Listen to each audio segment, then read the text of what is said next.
దయచేసి ఇర్మియా గ్రంథం 25వ అధ్యాయం 32 నుండి 38 వచనం వరకు ధ్యానించుకుని బైబిల్ పట్టణాన్ని ముగించుకున్నాం. సైన్యములకు అధిపతికి యెహోవా ఇలాగ సెలవిచ్చున్నాడు, జనము నుండి జనమునకు కీడు వ్యాపించుచున్నది, భూదిగంతముల నుండి గొప్ప తుఫాను బయలు వెళ్ళుచున్నది. దేవుడు సమస్తాన్ని ఎరిగినవాడు. మన దేవుడు ఏంటంటే చేసే ముందు, రక్షించే ముందు కానీ శిక్షించే ముందు కానీ ఏం చేస్తాడు? తెలియజేస్తాడు. ఉదాహరణకు ఆదామవ్వలు పాపం చేసినప్పుడు సాతాన్ని, హవ్వను, ఆదాముని ముగ్గురికి ఏంటి? తీర్పు తీర్చాడు కాబట్టి ఆ సర్పానికి తీర్పు తీర్చినప్పుడు ఆదికాండం 3:15లోనే చెప్పాడు, స్త్రీ సంతానము సర్ప యొక్క తలను ఏం చేస్తాడు? చెప్పాడు. ఆయన ఎవరు? స్త్రీ సంతానము. ఎస్, మనమంతా ఎవరి సంతానము? పురుష సంతానం కదండి. పురుష సంతానం అని ఎలా చెప్తాం? అబ్రహాము ఇస్సాకును కనెను, ఇస్సాకు యాకోబు. కన్నదెవరు? సంతానం ఎవరిది? అందుకనే అబ్రహాము వలన శారా కనిన కుమారుడు అని ఉంటుంది, లేకపోతే ఎవరైనా. కాబట్టి మనమంతా ఎవరి సంతానం? మనమంతా పురుష సంతానం అంతా పాపులు. పురుష సంతానం అంతా పాపులు. పాపులైతే ఏమైంది? నిత్యమైన తీర్పులోనికి రావాలి కదా. ఇప్పుడు చూడండి, మూలపాఠాలు, పునాది, ఆత్మీయ జీవితానికి ప్రతి విశ్వాసకి, ప్రతి వ్యక్తికి పునాదిగా ఉండవలసిన ఏంటి? ఆరు విషయాలు. ఎక్కడుంది? హెబ్రీ 6:1-2లో ఉంటుంది. మొదటి ఏంటి? నిర్జీవ క్రియలను విడిచి మారుమనసు పొందుట, దేవుని యందలి విశ్వాసము, బాప్తిస్మములను గూర్చిన బోధ. అనేకమైన బోధలు వచ్చేసినాయి. ఒకటే బోధ, ఒకటే బాప్తిస్మం ఉండాలి, ఒకే విశ్వాసం ఉండాలి. అది సువార్తనందలి విశ్వాసం. తర్వాత హస్త నిక్షేపణము, నెత్తి మీద చేపెట్టి ఐడెంటిఫై చేసుకోవడం. సంఘంలో మనమంతా ఒకటే, ఐక్యత, ఓకే, కలిసి సేవ చేయాలి, కలిసి సహవాసం చేయాలి, కొట్లాడుకోవద్దు. సౌలా సోదరా అంటారు. ఎవరు? అననీయ 9:17లో ఉంటుంది అపోస్తలుల కార్యం. తర్వాత ఏంటి? మృతుల మనిషి ఎంత చనిపోతే అయిపోదు కాబట్టి చనిపోయిన తర్వాత కూడా తిరిగి లేస్తారు. అయితే జీవ పునరుద్ధానం ఉంది, లేదా తీర్పు పునరుద్ధానం ఉంది. తీర్పు పునరుద్ధానం అంటే నరకంలోకి వెళ్తారు, జీవ పునరుద్ధానంలోకి అంటే నిత్య జీవంలోకి వెళ్తారు. జీవ పునరుద్ధానంలో యేసుక్రీస్తు ప్రభు చనిపోయి తిరిగి లేచిన తర్వాత ఎటువంటి మహిమా దేహాన్ని, అక్షయమైన దేహాన్ని, వాడబారిన దేహాన్ని ధరించాడో అటువంటి దేహాన్ని, నిర్మలమైన దేహాన్ని మనకి ఇస్తారు. ఓకే, ఎప్పుడు? యేసు ప్రభు రెండో రాకడలో. ముందుగా చనిపోయిన వారంతా కూడా పరదేశంలో ఉంటారు, వారిని వెంట పెట్టుకుని వస్తారు. తర్వాత నిత్యమైన తీర్పు. నిత్యమైన తీర్పు ధవళ సింహాసనపు తీర్పు అన్నమాట కదండి. ఇంకా వాడికి బెయిలు గేజ ఏముండదు, పూర్తిగా తీర్పు తీర్చు నిత్యం వేసేయటం. దేంట్లో? నరకం, పాతాళం నుంచి తీసి అగ్నిగుండంలో వేసేస్తాం. అది ఫైనల్ తీర్పు అన్నమాట. సో కనుక అందుకనే ఆదామవ్వలు పాపం చేసినప్పుడు ఆదాము ద్వారా పుట్టే మానవాళ్ళందరినీ కూడా రక్షించడానికి, తర్వాత యూదులు ఉంటారు, ధర్మశాస్త్ర ప్రకారం దేవుని నీతిని అందుకోవాలని ప్రయత్నం చేస్తారు, కానీ అందుకోలేదు. నీతిమంతులు లేనప్పుడు యేసుప్రభు వచ్చాడు. యేసుప్రభు వచ్చినప్పుడు కూడా వారు గ్రహించలేదు కనుక క్రీస్తుని సిలువ వేసి చంపారు. తిరిగి లేచాడు. తిరిగి లేచిన తర్వాత శిష్యుని పిలిచి, ఎక్కడ? యెరూషలేములో, యోదయ, సమరయ, భూదిగంతాల వరకు సువార్త చెప్పింది. సువార్త అంటే ఏంటి? క్రీస్తు మన పాపం నిమిత్తం మృతి పొందను, సమాధి చేయబడను, తిరిగి లేపబడను. కాబట్టి యేసుక్రీస్తునందు విశ్వాసం ఉంచిన వారికి పాప క్షమాపణ వస్తుంది, ఆత్మరక్షణ వస్తుంది, నరకం నుంచి నిత్యమైన తీర్పు నుంచి జీవ పునరుద్ధానం పొంది ప్రభు అయిన యేసుక్రీస్తు దగ్గరికి వెళ్ళాలి. కాగా సదాకాలం ఆయనతో పాటు ఉంటాం, యుగ యుగాలు ఆయనతో పాటు ఉంటాం. మనకి రక్షణ, మనకి క్రీస్తులో ఇచ్చిన రక్షణ శాశ్వతమైనది, నిత్యమైనది. వారికి, పాపులకి అంటే క్రీస్తుని అంగీకరించిన వారికి శాశ్వతమైన శిక్ష. రెండు శాశ్వతమే, నిత్య నరకం, నిత్య జీవం. అంతే, నిత్య జీవం ఈ రెండు వేరైపోతాయి. సో అందుకనే జాగ్రత్తగా ఉండాలి. కలిగిన దాన్ని గట్టిగా చేపట్టి. ఏం కలిగి ఉన్నావు నువ్వు? రక్షణ కలిగి. రక్షణ ఏం చేయాలి? గట్టిగా పట్టుకోవాలి. అందుకనే సహవాసం అవసరం, వాక్యాన్ని నేర్చుకోవాలి. ఏ రెండు మాటలు నేర్చుకోవటం కాదు. నమ్మి బాప్తిజం పొందిన వాడు రక్షింపబడినంటే నమ్మారు, బాప్తిజం పొందారు అంటే మళ్ళీ మందిరం లేదు, ఏం లేదు, సండే లేదు, మండే లేదు. చాలామంది, మీరు కాదు, మీరు మంచోడు.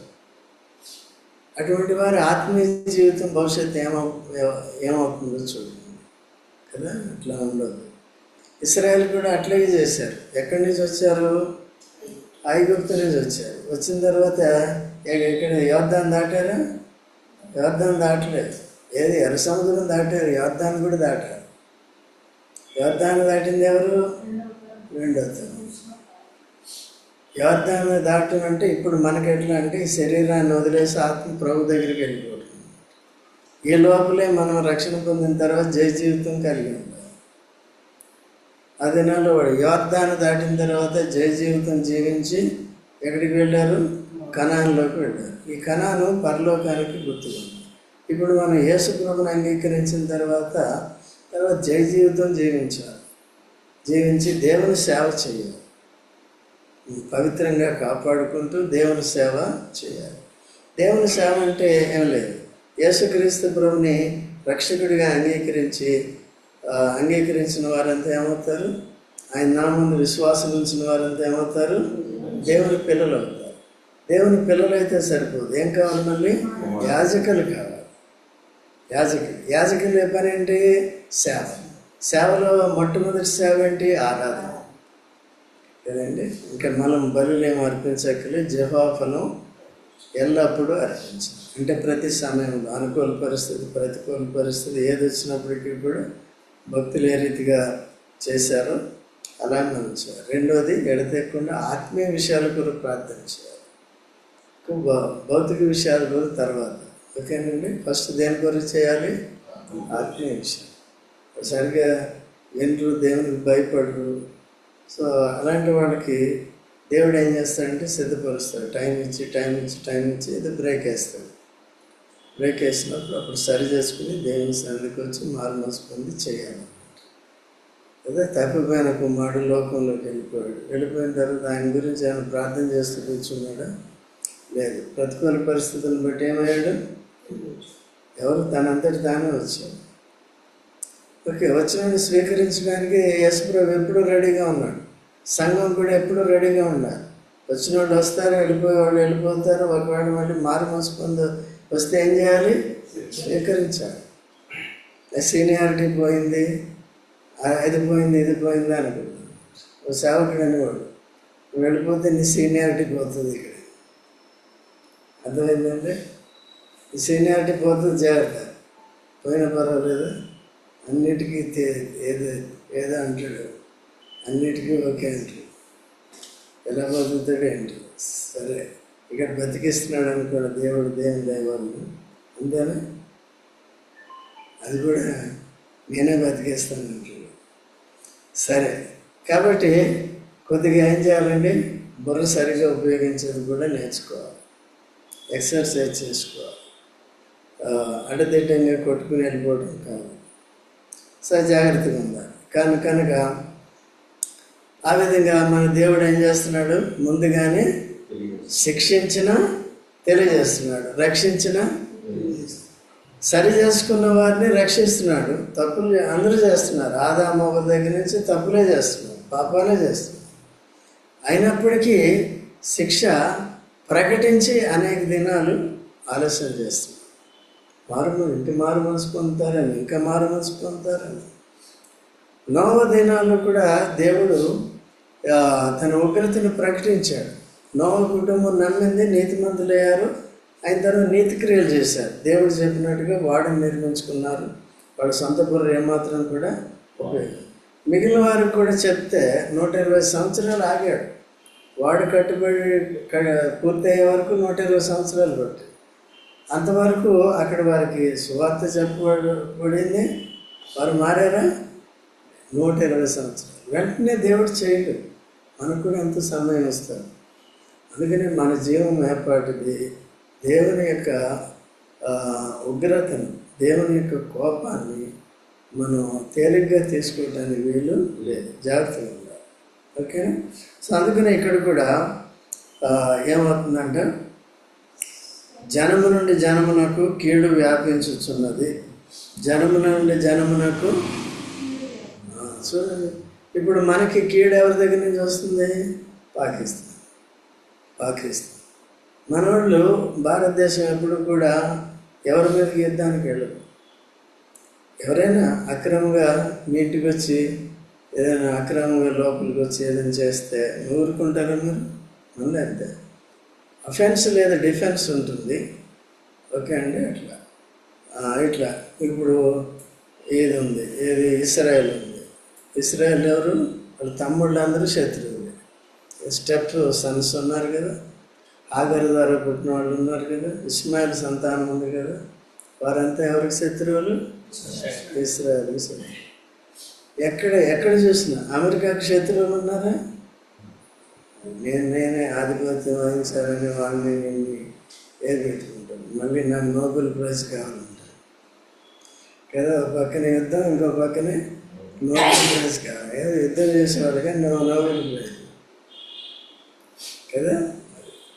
కాబట్టి మనకివ్వాలి నోబెల్ ప్రైజ్. అంతే. సమాధానపరిచేవారు ధన్యులు, వారు దేవుని కుమారులు, వాళ్ళకి ఇవ్వాలి నోబెల్ ప్రైజ్. ఇవన్నీ దొంగ నోబెల్ ప్రైజ్లు ఇవన్నీ. ఓకేనా? అయితే మనం కూడా నిజంగా సమాధానపరచాలి. ఎవరిని? పాపుల్ని దేవునితో సమాధానపరచాలి. ఓకే. ఇంకా వాళ్ళు ఒకవేళ ఏదైనా ఎవరైనా కొట్టినా తిట్టినా, సువార్తకి వెళ్ళే వాళ్ళని కూడా తిడుతున్నారు. తిడితే వీళ్ళు ఏం చేస్తున్నారు? దేవానికి స్తోత్రాలు వచ్చేస్తున్నారు. వీళ్ళకి ఇవ్వాలి. కొట్టిన వాళ్ళు కొడుతున్నారా? తిట్టిన వాళ్ళు తిడుతున్నారా? మనకి ఇవ్వాలి. ఓకేనా? మనం కూడా నేర్చుకోవాలి. సరే. ఆ దినమున 33వ వచనం, ఆ దినమున యెహోవా చేత హతులైన వారు ఈ దేశం యొక్క ఈ దిశ నుండి ఆ దేశం వరకు కనబడుదురు. ఎవరినో వారిని గూర్చి అంగలార్చరు, వారిని సమకూర్చరు, పాతిపెట్టరు. పెంటవలే వారి శవములు నేల మీద ఇలా జరుగుతుంది. ఇది జరుగుతుందా లేదా? దేవుడు చెప్పాడంటే ఏమవుతుంది? జరిగి తీరుతుంది. దేవుని వాక్యంలో చెప్పిన ప్రతి వచనం కూడా, ప్రవచనం కూడా ఏమవుతుంది? ప్రవచనం అంటే జరగబోయేది ముందుగా చెప్పాలి. అందుకనే అన్నిటినీ కూడా నమ్మి జాగ్రత్తగా ఉండాలి. లూకాసు వార్తలో కూడా అంటాడు కదా, లూకాసు వార్త 1:34 చదవండి. 34, 35. లూకాసు వార్త.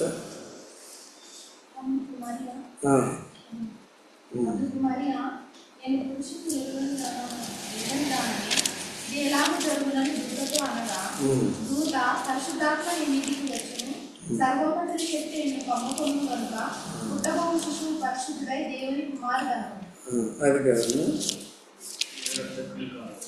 నిరర్ధకం. ఎన్నో వస్తున్నారు? 2 లూకాసు వార్త 30. Thank you. 37 చూసాను. దేవదూత చెప్తున్నాడు. ఏమని? దేవుడు చెప్పిన ఏ మాట ఎలాగ జరుగును? ఇది అసాధ్యమైనది, ఇది ప్రకృతికి విరుద్ధమైనది అదే ప్రకృతి. దేవుని కార్యాలు ఎలా ఉంటాయి?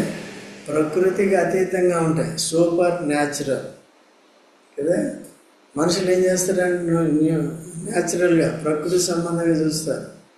ఈ సృష్టి అంతటిని సూపర్ న్యాచురల్ పవర్తో చేశాడు. ఏమి లేని దాన్ని ఇంత భూమి వచ్చింది, ఆకాశం, ఇవన్నీ కూడా తీసుకొచ్చాడు. ఇప్పటికీ కూడా యేసుప్రభుని అన్ని జనులు ఎందుకు అవిశ్వాసులు తిరస్కరిస్తున్నారంటే ఆ జన్మే తప్పు. ఆ జన్మే తప్పు. యేసుప్రభు పుట్టినరోజే లేదనుకున్నాను. అర్థమైందండి? సరే, పుట్టినరోజు ఎందుకు రాయలేదు బైబిల్లో? ఎందుకంటే మనిషి ఎప్పుడు కూడా దినాలను ఆచరించే అలవాట్లు పడిపోతాడు. అందుకనే దేవుడు ఏం చేశాడు? ఆ రోజుని కానీ పుట్టాడు. ఎందుకు పుట్టాడు?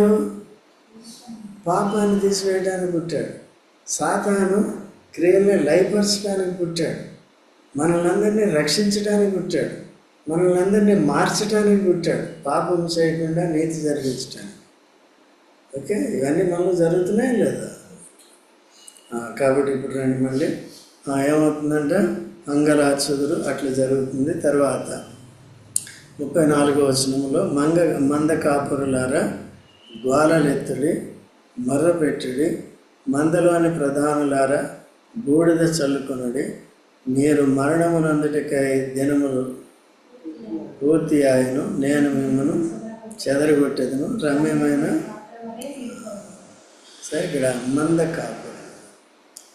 మంద కాపు.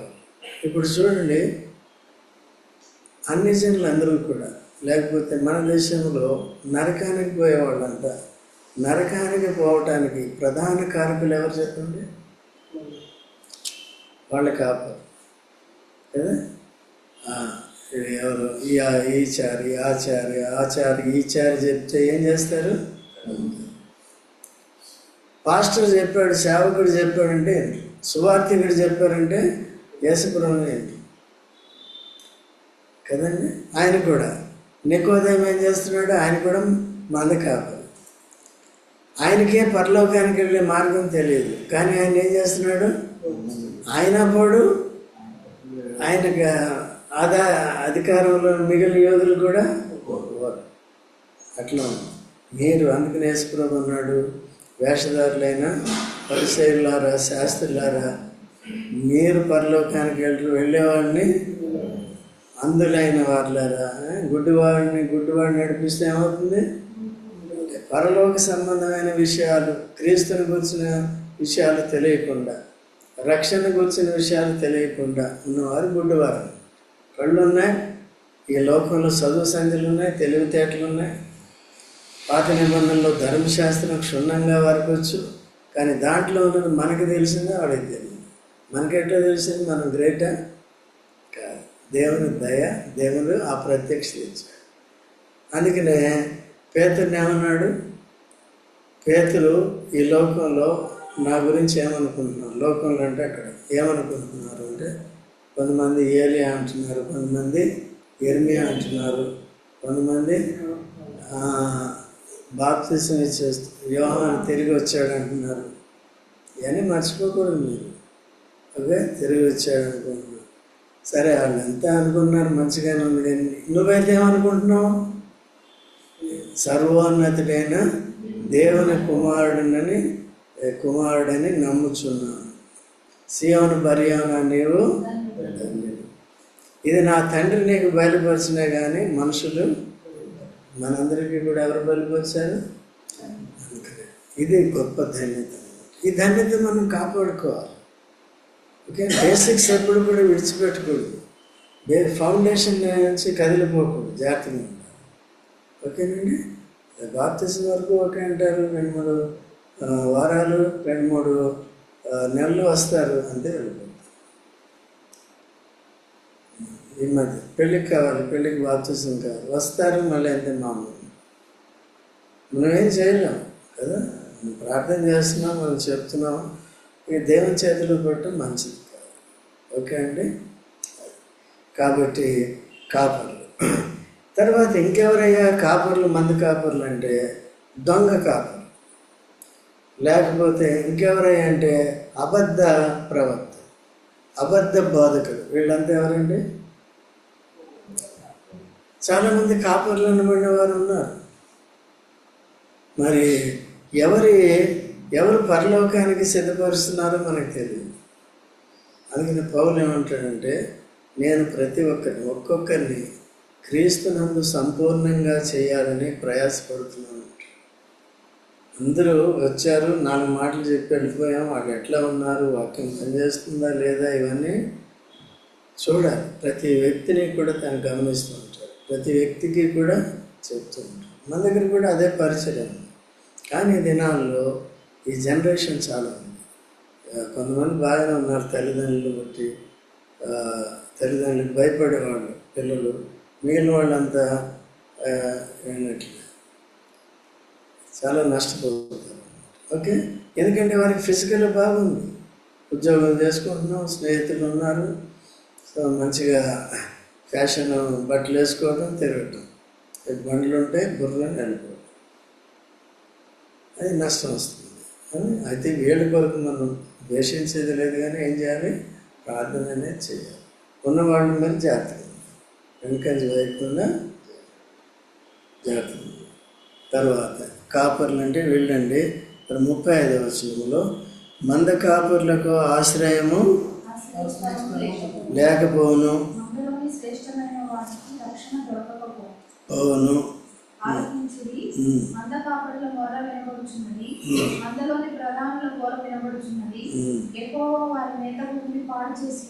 వారి మేత భూమి.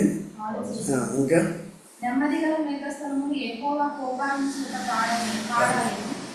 ఈవెన్ యెరూషలేము మందిరం కూడా ఏమైపోయిందండి, పాడై.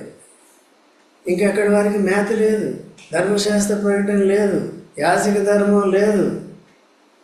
యెరూషలేము కేంద్రంలో మందిరంలో లేదు, భక్తి లేదు, భయం లేదు, అందరి మీదకి కూడా ఈ నాశనం వస్తుంది. అందుకని ఎప్పుడు కూడా దండనకి భయపడాలి. చిన్ననాటి నుంచి ఏం చేస్తారంటే, మన తల్లిదండ్రులు మనల్ని బెత్తంతో భయపెట్టారు, మనం కూడా ఏం చేయాలి, భయపెట్టాలి, నేర్పించారు. ఈ దినాల్లో కర్ర గిర్ర తీసుకుని భయపెట్టేది లేదు కదా. మామూలుగా ఏం చేయాలో వాళ్ళు సరిపోవచ్చు. కొంతమంది తల్లిదండ్రుల యాటిట్యూడ్ని బట్టి, ప్రవర్తన బట్టి పిల్లలు కూడా వారిని ఫాలో అవుతూ ఉంటారు చిన్నప్పటి నుంచి. కొన్ని ఫ్యామిలీస్ని ఇక్కడ నేను చూస్తున్నాను. ఓకే, కొంతమంది తండ్రికి రెస్పెక్ట్ లేదు, తల్లికి రెస్పెక్ట్ లేదు, పిల్లలు అట్లా వదిలేస్తారు. అట్లా లేకుండా ఇప్పుడు ఎందుకంటే ఇది తాత్కాలికమైన జీవితంలో నిత్యమైన దాన్ని సంపాదించుకోవాలి. మనం సంపాదించుకోవాలి, మన పిల్లలు కూడా. అందుకనే యెహోషువ ఏమంటాడంటే, నేను నా ఇంటి వారు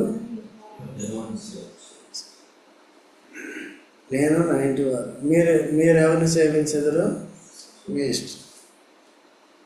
దాని అవతలు ఉన్న దేవతలు ఉన్నాయి కదా, ఆ దేవతలను చేసుకుంటా పూజించుకుంటారు, మీ ఇష్టం. మాట అన్నప్పుడు వాళ్ళు ఏమన్నారు, మొండిగా మాట్లాడారా, నేను కూడా యెహోవాని సేవిస్తాను. అట్లా మాదిరిగా ఉండాలి కొన్నిసార్లు. ఓకే, ఎలాగో హెచ్చరిస్తూ ఉంటాం, భక్తిహీనులు అవుతున్న వారిని, జారిపోతున్న వారిని హెచ్చరిస్తూ ఉంటాం, అంతే కదా. దీన్ని సరి చేసుకోవాలి. తర్వాత 37వ వచనం, నెమ్మది గల మేత స్థలములన్నీ ఏమైపోయినండి, దేవుని యొక్క వాక్యము ఆమోస్ గ్రంథంలో ఉంటుంది కదా. ఎన్నది 3, 6, 3 చూడండి. ఆమోస్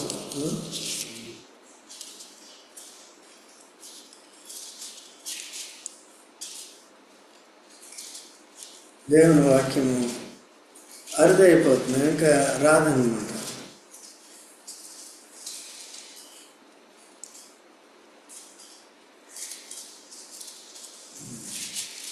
సరే అండి, తర్వాత చూడండి. 8వ అధ్యాయం ఏది, నేను మీకే చూస్తున్నాను. చెప్పు, చదువు. రాబో దినములందు దేశంలో నేను క్షేమం పుట్టించును, అది అన్నపూర్ణములు లేకపోవడం చేత క్షేమం కాక. ఇది 8, 11. వెరీ చదువు. అన్నపానములు లేకపోవడం చేత కలుగు క్షేమం కాక యెహోవా మాటలు వినకపోవడం వలన కలుగు క్షేమముగా ఉంది. చూస్తారండి, ఇదే దేవుడే చెప్తున్నాడు. ఇవన్నీ ముందుగానే చెప్పినప్పుడు తర్వాత శిక్ష ఎలా ఉంటుంది కూడా చెప్తున్నాడు.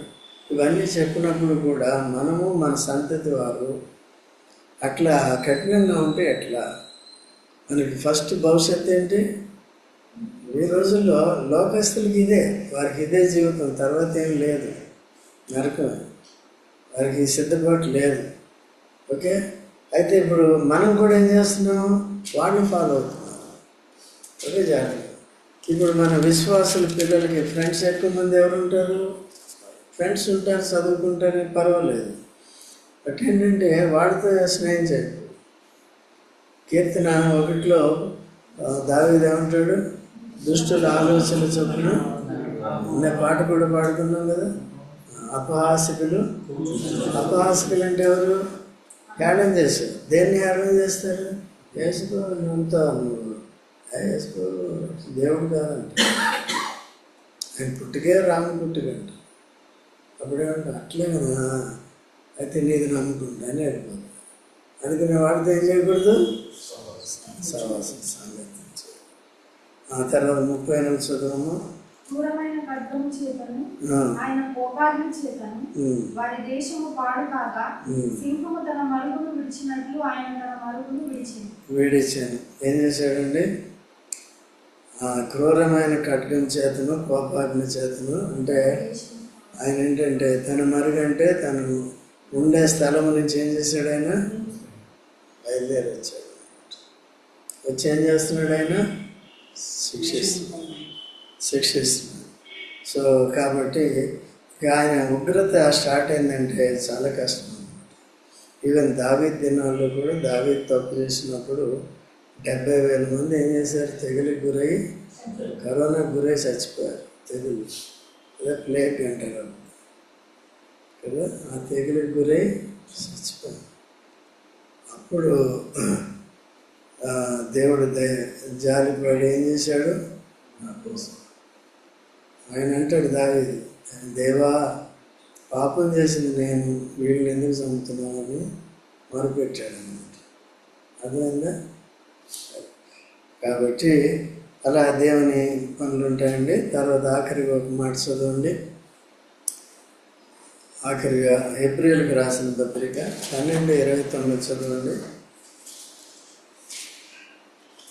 12:29. అందువలన నిశ్చలమైన రాజ్యమును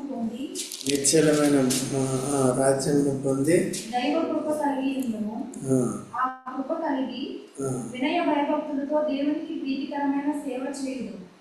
ఎలయనగా మన దేవుడు దహించు అగ్ని అయి ఉన్నాడు. చూసారా ఏం సేవ చేయాలంట? కొత్త నిబంధన భక్తులకి ఇచ్చే హెచ్చరిక ఏంటండి? అందువలన. ఎందువలన? అదేనా, ఎందువలన? ఇప్పుడు ఇశ్రాయేలు మీదకి ఏమొస్తుంది? లోకం మీద ఏమొస్తుంది? అందువలన ఎరిగిన మనము, వింటున్న మనం ఏం చేయాలి? దేవుని యందు భయభక్తులు కలిగి దానికి అనుకూలంగా ప్రవర్తిస్తూ వాక్యాన్ని నేర్చుకుంటూ ప్రీతికరమైన, నాకు ప్రీతికరమైనది కాదు, ఎవరికి ప్రీతికరమైంది? అది ఆ సేవ ఏంటో మందిరానికి రావటం ద్వారా ఇక్కడ మనం నేర్పించబడతాం, సేవ చేస్తాం. ఓకే, ప్రార్థన కూడా సేవ, ఆరాధన కూడా సేవ, సువార్త కూడా సేవ, యాజక ధర్మం అంతా కూడా ఏంటి? సేవ. సో అలా మనం చేయాలి. ఓకే అండి, ముగించుకుందాం, ప్రార్థన చేసుకుందాం.